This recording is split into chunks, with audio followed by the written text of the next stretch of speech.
बिस्मिल्लाहिर्रहमानिर्रहीम। फरमाने गौसे आज़म दस्तगीर रहमतुल्लाह अलैह, वली वो है जो अपने हाल में फ़ानी और अल्लाह के मुशाहदे में बाकी हो। ना उसे अपने नफ्स पर कोई इख्तियार हो, ना वो अल्लाह के सिवा किसी के साथ करार पाए।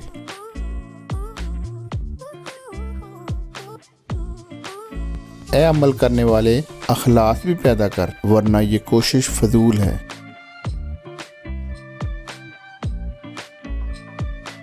तुम नामहरम औरतों के साथ बैठते हो, फिर कहते हो उनकी तरफ मुतलक तवज्जो नहीं, ये झूठ है।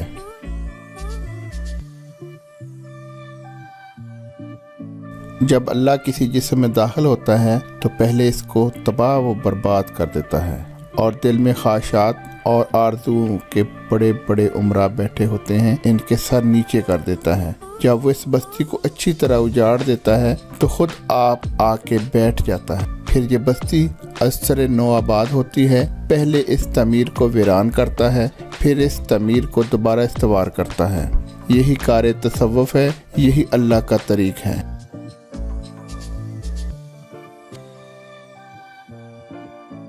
अपनी मौत को याद करना तमाम भलाई और सलामती की चाबी है।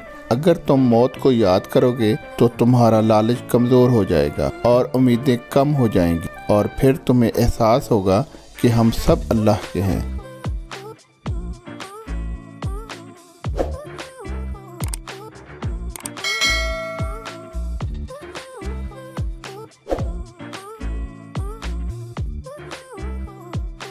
काम में जल्दी ना करो। जो उजलत करता है वो ख़ता करता है या उसके करीब हो जाता है, और जो ताख़ीर से समझ के काम करता है वो साइब होता है या करीब सवाब। जल्दबाजी शैतान की तरफ से है और ताख़ीर व आस्तगी रहमान की जानब से है।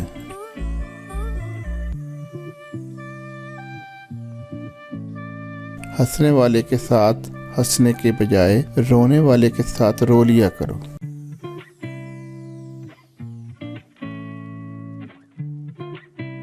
अगर दौलतमंद बनना चाहते हो तो अपने दिल से दौलत की ख्वाहिश जला डालो।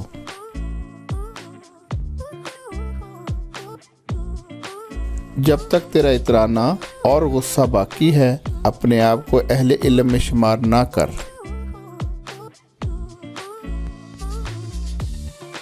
अपनी रोजी का बोझ किसी मखलूक पर न डालो, बस अल्लाह पर भरोसा रखो।